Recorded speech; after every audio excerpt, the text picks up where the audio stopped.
Well, folks, Kevin McCarthy, the former Speaker of the House that didn't even make it a year as a Speaker, has now said, to hell with all of this, I am done and I am retiring from Congress at the end of this month. So at the end of 2023, we can bid a not very fond farewell to Kevin McCarthy. The last of these so-called young guns that included Paul Ryan, Eric Cantor, and of course, Kevin McCarthy himself. They were the trio that was totally going to remake the Republican Party, bring in the young hip crowd and, do transformative things because they were all so-called policy wonks. And now the last of them is leaving. Yeah, maybe we shouldn't be making political predictions like that based on a couple of morons who know how to talk in front of a camera. Maybe we ought to hold them to higher standards than that, media. Maybe just for the future, consider that. So what does this mean, right? Kevin McCarthy is gone. A week ago, George Santos was gone. So by retiring, Kevin McCarthy, whether intentionally or not intentionally, and honestly, I don't know which one it is, but he is definitely blowing up the entire Republican Party. As it stands today, Republicans have 221 members of the House of Representatives. Democrats have 213. A week ago, it was 222 to 213, right?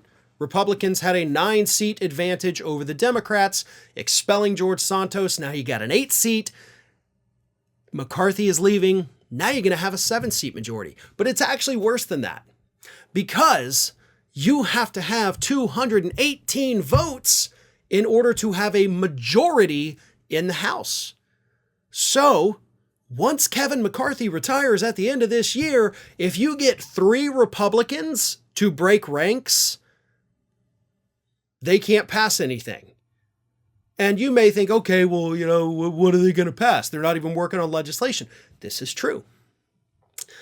But they told us at the end of last week that they plan on impeaching President Biden by April. We also know that there are multiple moderate members of the Republican Party, more than 3, that are not on board with any of this. So their chances of impeaching President Biden, which for the record, Kevin McCarthy was for, their chances of impeaching Biden just dropped down to close to 0, about as close to 0 as you could possibly get. Now, maybe they come up with some big grand crime that Biden committed. Maybe the evidence has been staring us right in the face the whole time and we were just the dumb ones who didn't see it. Or maybe they're going to cook something up, pretend to make a mountain out of a molehill, and then you're going to have your Republican moderates say, yeah, this is dumb and we're not going to support it. And if you get 3 to break ranks, it's over. No more impeachment. So Kevin McCarthy may have just ruined the Republicans' chances of impeaching President Biden, which honestly is probably the best thing in the world for the Republican Party.